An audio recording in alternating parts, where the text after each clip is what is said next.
नमस्कार दोस्तों, आज है 7 अप्रैल 2023। 7 अप्रैल 2023 से संबंधित जितना भी इम्पोर्टेंट करंट अफेयर है, उन सभी को केवल एक वीडियो में डिस्कस करेंगे, तो आप सभी लोग वीडियो को ध्यान से देखिएगा और इसका पीडीएफ टेलीग्राम ग्रुप ज्वाइन कर सकते हैं, जिसका लिंक आपको डिस्क्रिप्शन में दिया गया है। आपसे लास्ट में एक प्रश्न पूछा जाता है, तो आप सभी लोग इसके बारे में कमेंट बॉक्स में जवाब ज़रूर दिया कीजिएगा। तो आइए देखते हैं पहला क्वेश्चन। एप्पल इंक ने भारत में अपना पहला स्टोर कहाँ खोलेगी? तो एप्पल इंक जो है भारत में अपना पहला स्टोर मुंबई में ओपन करेगी, ठीक है? इसलिए ओपन किया जा रहा है, तो इसमें ध्यान रखना है कि एप्पल कंपनी जो है, खुद अपना प्रोडक्ट अब जो है मुंबई में बेचेगी, खुद भी बेचेगी, ध्यान रखिएगा। इसका मतलब है कि जो अभी एप्पल का प्रोडक्ट है, आपके दुकानदार लोग बेचते हैं, कहीं पर भी जाकर आप खरीद सकते हैं, कहीं आपको एप्पल का जो स्टोर है नहीं दिखेगा। क्योंकि जो अलग-अलग दुकानदार हैं आपके एप्पल के प्रोडक्ट को बेच रहे हैं, लेकिन एप्पल बोला कि हम मुंबई में जो है अपना खुद का स्टोर ओपन करेंगे और वहाँ से जो है हम अपना एप्पल का प्रोडक्ट बेचेंगे, जैसे कि फ़ोन, लैपटॉप, घड़ी, टैब, इन सभी प्रोडक्ट को हम खुद भी बेचेंगे। जो और दुकानदार हैं वो तो बेचते ही रहेंगे, हम भी जो है अपना प्रोडक्ट मुंबई में अपने स्टोर से बेचेंगे, ठीक है? जो एप्पल कंपनी है इसके बारे में ध्यान रखिएगा, इसकी स्थापना जो है 1 अप्रैल 1976 को इसकी स्थापना होता है कैलिफ़ोर्निया में। इसके संस्थापक होते हैं Steve Jobs, Steve Wozniak, Ronald Wayne, Michael Markkula इसके संस्थापक होते हैं। इसका वर्तमान में मुख्यालय कैलिफ़ोर्निया में स्थित है। उसके बाद एक सॉफ्टवेयर है पेगासस मालवेयर। पेगासस मालवेयर क्या है? तो आपके अनुमति के बिना जो है आपके फ़ोन, लैपटॉप में प्रवेश कर सकता है पेगासस मालवेयर और आपके फ़ोन को जो है हैक कर सकता है और आपके फ़ोन के सारे डेटा को चुरा भी सकता है। पेगासस मालवेयर को किस देश के द्वारा विकसित किया गया है? तो इसे इज़राइल के द्वारा विकसित किया गया है, ठीक है? इज़राइल के द्वारा विकसित किया गया है। सरकार पर आरोप लगता है कि पेगासस का इस्तेमाल जो है विपक्षी नेताओं पर किया गया है। उसके बाद समझिएगा महाराष्ट्र, ये अपना महाराष्ट्र है। महाराष्ट्र की राजधानी मुंबई है। मुंबई जो है भारत की आर्थिक राजधानी भी है। महाराष्ट्र की सीमाएँ गुजरात, मध्य प्रदेश, छत्तीसगढ़, तेलंगाना, कर्नाटक और गोवा से लगता है। महाराष्ट्र के बारे में देखिएगा, राजधानी मुंबई है, एकनाथ शिंदे मुख्यमंत्री हैं, रमेश बैस राज्यपाल हैं, 48 सीट लोकसभा में, राज्यसभा में 19 सीट, विधानसभा में 288 सीट, विधान परिषद में 78 सीट है। उसके बाद है थाल घाट दर्रा के बारे में समझिएगा। थाल घाट दर्रा जो है नासिक को मुंबई से जोड़ता है, नासिक को जो है मुंबई से जोड़ता है थाल घाट दर्रा। उसके बाद है भोरघाट दर्रा, मुंबई को पुणे से जोड़ता है भोरघाट दर्रा। पालघाट दर्रा कोयम्बटूर को जो है कोचिंग से जोड़ता है, कोयम्बटूर को जो है कोचिंग से जोड़ता है पालघाट दर्रा। उसके बाद है सेनकोटा दर्रा जो है तिरुवनंतपुरम को मदुरई से जोड़ता है, ठीक है? इतना आपको याद रखना है। उसके बाद नेक्स्ट पॉइंट है कि भारत दुनिया का दूसरा सबसे बड़ा सौर पैनल निर्माता देश कब तक बन जाएगा?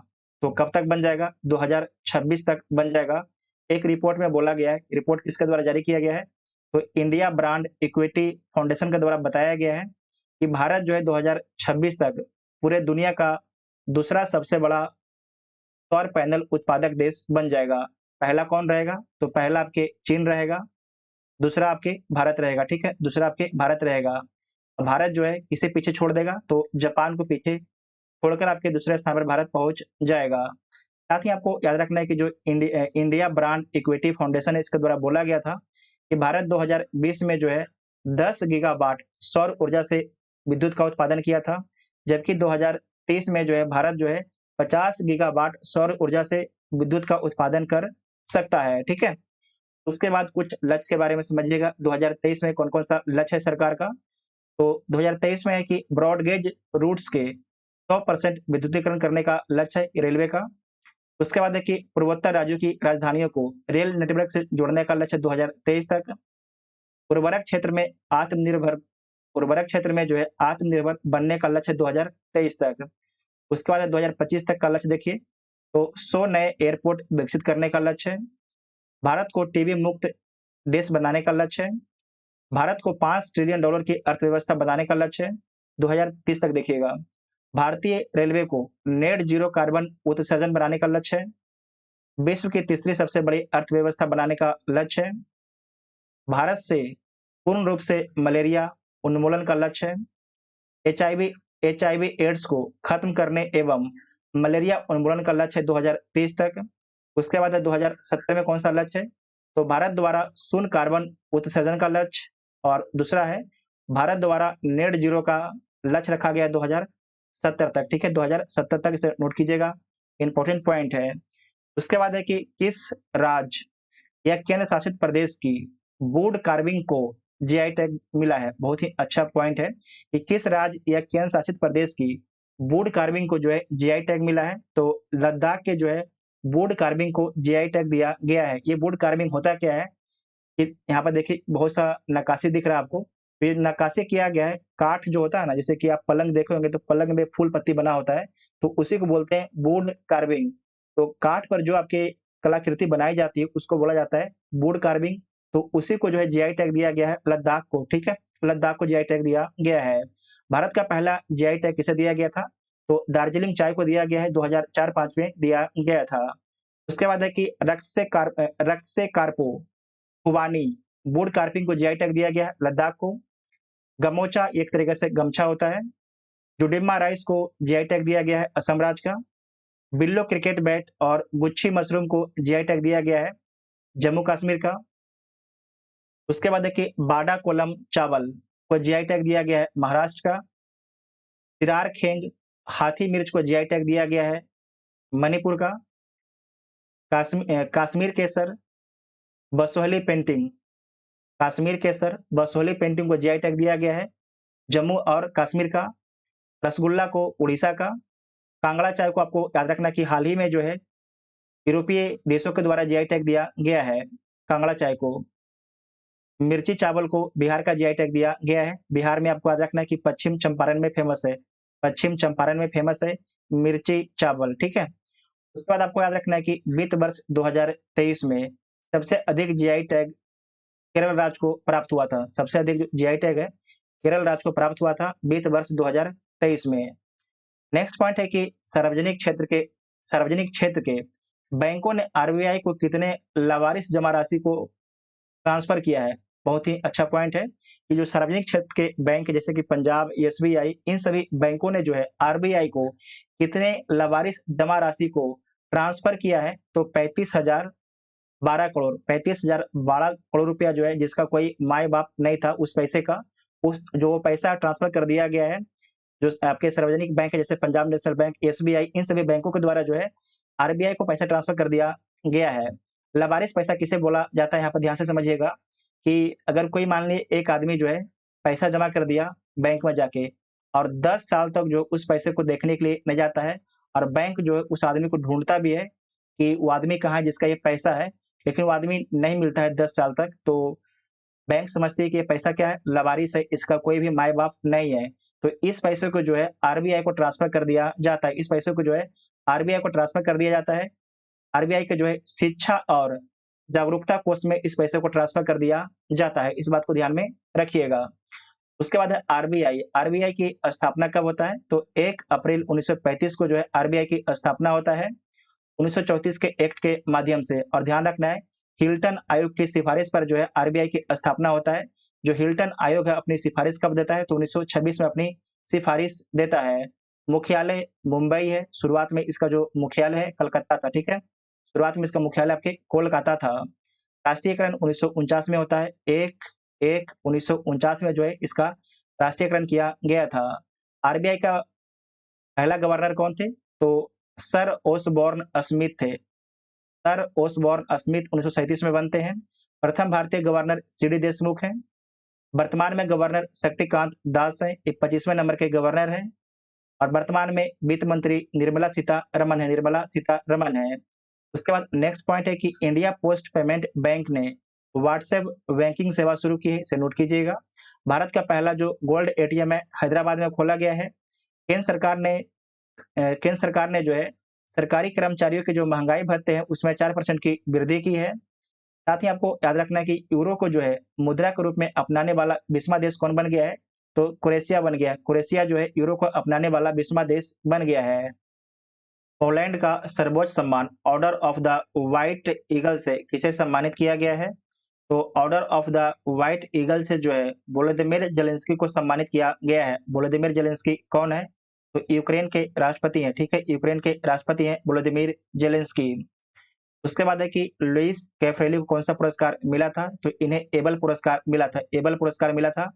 गणित के क्षेत्र में मिलता है एबल पुरस्कार, और आपको याद रखना है कि इनका संबंध जो है अर्जेंटीना देश से इनका संबंध था, अर्जेंटीना देश से इनका संबंध था, ठीक है। उसके बाद है कि एएमटी वासुदेवन नायर को कौन सा पुरस्कार दिया गया है, तो इन्हें केरल का सर्वोच्च नागरिक सम्मान दिया गया है, केरल का सर्वोच्च नागरिक सम्मान का पुरस्कार जो है एएमटी वासुदेवन नायर को दिया गया है। उसके बाद है शिव शंकरी को कौन सा पुरस्कार दिया गया है, तो शिव शंकरी को जो है सरस्वती सम्मान दिया गया है, शिव शंकरी को जो है सरस्वती सम्मान से सम्मानित किया गया है, इसे नोट कीजिएगा, इंपॉर्टेंट पॉइंट है। उसके बाद है कि जो पोलैंड है, पोलैंड के राष्ट्रपति कौन है, तो अंद्रेज डूडा है, ये आपके यहाँ पर ये पोलैंड है, पोलैंड की राजधानी वारसा है, ये आपके यूक्रेन है, यूक्रेन की राजधानी कीव है, ठीक है, कीव है। उसके बाद यहाँ पर देखिए फिनलैंड, फिनलैंड जो है नाटो का नाटो का 31वां मेंबर बन गया है, नाटो का 31वां मेंबर कौन बना है, तो फिनलैंड बन गया है। साथ ही आपको याद रखना है कि सैंड से बैटरी बनाने वाला कौन था, तो फिनलैंड ही था। उसके बाद कुछ और पुरस्कार के बारे में देख लीजिएगा। 32वां व्यास सम्मान से किसे सम्मानित किया गया है, तो ज्ञान चतुर्वेदी को सम्मानित किया गया है, इनका उपन्यास है पागलखाना। उसके बाद है कि वन जीव संरक्षण पुरस्कार से किसे सम्मानित किया गया है, तो आलिया मीर को सम्मानित किया गया है, इनका संबंध जम्मू कश्मीर राज्य से इनका संबंध है। प्रित्जकर पुरस्कार 2023 से किसे सम्मानित किया गया है, तो डेविड चिपरफील्ड को सम्मानित किया गया है, इनका संबंध ब्रिटेन से है। BBC Indians sports women of the year पुरस्कार 2022 से किसे सम्मानित किया गया है, तो मीराबाई चानू को सम्मानित किया गया है, मीराबाई चानू को सम्मानित किया गया है, ठीक है, इसे नोट कीजिएगा, इंपॉर्टेंट पॉइंट है। उसके बाद है कि हाल ही में किस भारतीय अमेरिकी चिकित्सक को young urologist of the year award 2023 से सम्मानित किया गया है, तो किसे सम्मानित किया गया है, तो डॉक्टर नित्या अब्राहम को सम्मानित किया गया है, डॉक्टर नित्या अब्राहम को सम्मानित किया गया है। उसके बाद है कि हरि बाल कृष्णा को कौन सा सम्मान दिया गया है, तो आपको याद रखना है कि इन्हें जो है मार्कोनी मार्कोनी पुरस्कार से सम्मानित किया गया है, मार्कोनी पुरस्कार से इन्हें सम्मानित किया गया है। उसके बाद है कि अप्पा साहेब धर्माधिकारी को कौन सा पुरस्कार दिया गया है, तो महाराष्ट्र भूषण पुरस्कार से सम्मानित किया गया है, महाराष्ट्र भूषण पुरस्कार से जो है अप्पा साहेब धर्माधिकारी को सम्मानित किया गया है। उसके बाद है कि आशा पारेख को कौन सा सम्मान दिया गया है, तो दादा साहेब फाल्के सम्मान दिया गया है, दादा साहब साहेब फाल्के, ठीक है, फाल्के सम्मान से सम्मानित किया गया है आशा पारेख को। उसके बाद समझिए अमेरिका के बारे में आपको समझना है कि अमेरिका में ये 5 झील को जो है ग्रेट झील बोला जाता है, इन 5 झीलों को जो है ग्रेट लेक बोला जाता है।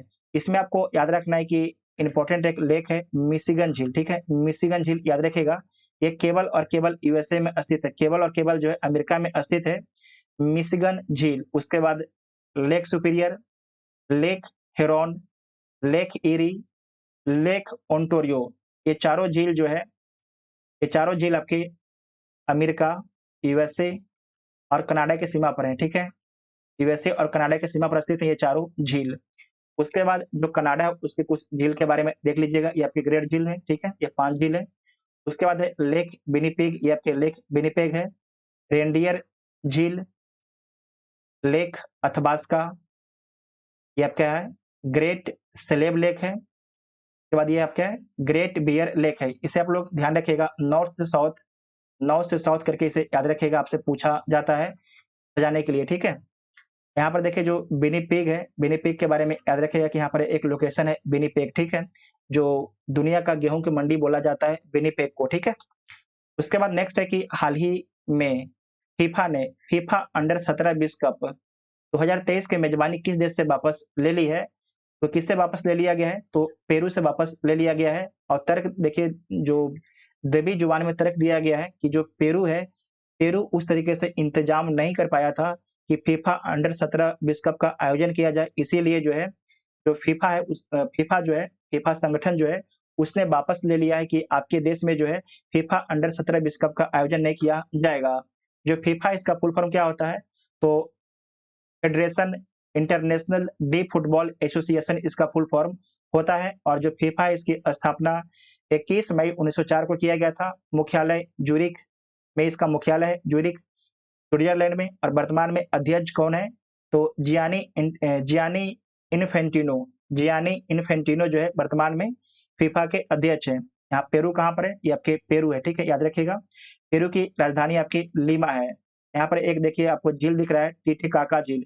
टिटिकाका झील जो है 2 देश में स्थित है। कौन-कौन देश में है? तो बोलिविया और पेरू में स्थित है। बोलिविया और पेरू में जो है टिटिकाका झील स्थित है, ठीक है।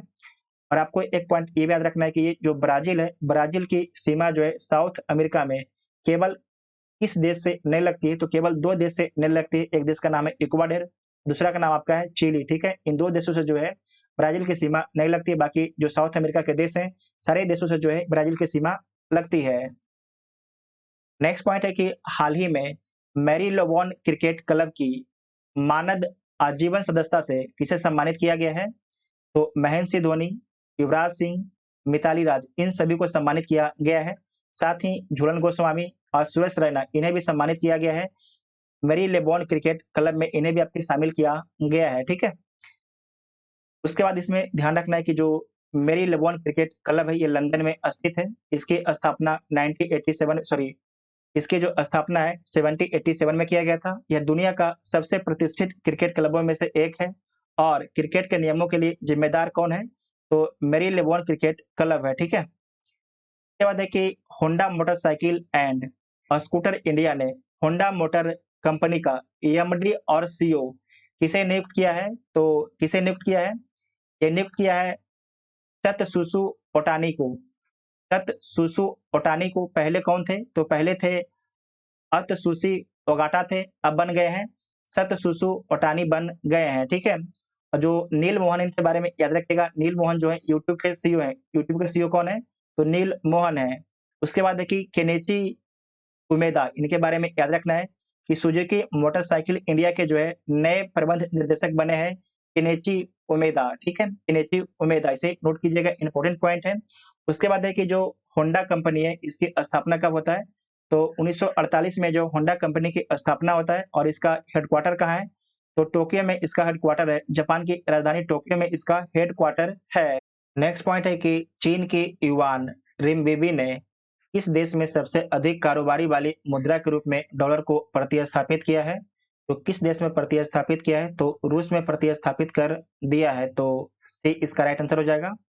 यहाँ पर आपको ध्यान रखना है कि अगर 100 रुपये का व्यापार हुआ था रूस के साथ में, तो उसमें जो व्यापार 23.6% 23.6% जो व्यापार हुआ था युआन में हुआ था, ठीक है, युआन में हुआ था। जबकि डॉलर में जो है 22.5% व्यापार हुआ था। इसका मतलब है कि युआन में सबसे अधिक व्यापार हुआ था रूस के साथ में। से नोट कीजिएगा, इंपॉर्टेंट पॉइंट है, ठीक है। उसके बाद आपको चीन के बारे में याद रखना है कि चीन की राजधानी कहाँ पर है? तो चीन की राजधानी आपकी बीजिंग है। राष्ट्रपति कौन है? तो शी जिनपिंग, जिनपिंग जो है राष्ट्रपति हैं। प्रधानमंत्री कौन है? तो ली कियांग जो है प्रधानमंत्री हैं। इतना आपको याद रखना है। उसके बाद है कि विशेष आहरण अधिकार में कौन सी मुद्रा शामिल है? स्पेशल ड्राइंग राइट में कौन सी मुद्रा शामिल है?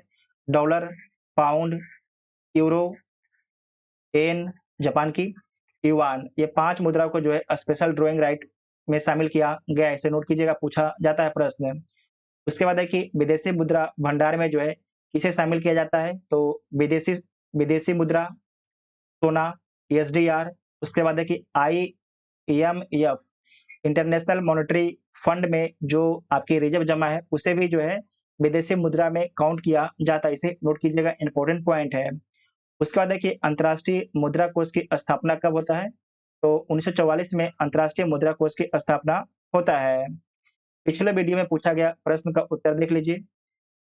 बसोहली पेंटिंग को किस राज्य या केंद्र शासित प्रदेश का जीआई टैग मिला था? तो जम्मू कश्मीर का मिला था। उसके बाद है कि इस प्रश्न का उत्तर आप सभी को कमेंट बॉक्स में देना है। तो आप सभी लोग कमेंट करके बताइएगा कि इसका आंसर क्या है, ठीक है। आप लोग जो भी जानते हैं इसके बारे में जरूर लिखिएगा कमेंट बॉक्स में। पीडीएफ के लिए टेलीग्राम ग्रुप ज्वाइन कर सकते हैं, जिसका लिंक आपको डिस्क्रिप्शन में दिया गया है। अगर वीडियो आप सभी को हेल्पफुल लगता है, चैनल को सब्सक्राइब कीजिएगा और वीडियो अपने दोस्तों में शेयर जरूर कीजिएगा। Thank you.